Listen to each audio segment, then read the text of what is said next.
यो च्यानलको उद्देश्य केवल मनोरञ्जन मात्र हो। हामी कुनै पनि प्रकारको अन्धविश्वासलाई प्रोत्साहन गर्दैनौँ। एक हप्ता यस्तै डरलाग्दा कथाहरू सुन्नको लागि हाम्रो च्यानललाई सब्स्क्राइब गर्नुहोस्।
आफ्नो दैनिकी सकाएर अभिषेक मस्तसँग सुतिरहेको थियो।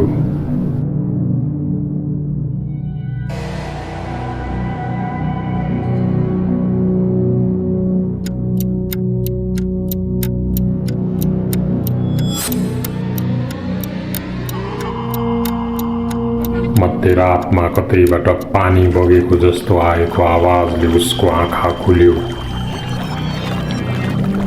उसले ध्यान दिएर सुन्यो। आवाज बाथरुमतिरबाट आइरहेको थियो। ऊ उठ्यो र बाथरुमतिर गयो।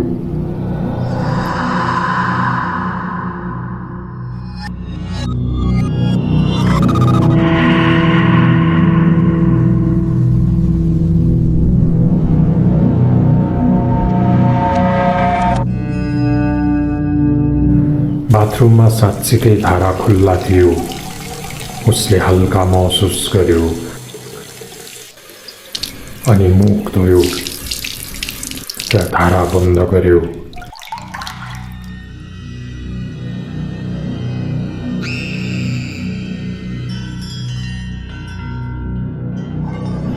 ऊ आफ्नो बेडरुममा फर्कियो र फेरि सुत्यो। एकछिनपछि उसले आँखा खोल्यो र पछाडि हेऱ्यो, तर कोही थिएन। त्यत्तिकैमा कोही चिच्याएको आवाज आयो। ऊ जुरुक्क उठ्यो र खाटबाट ओर्लिन खोज्यो, तर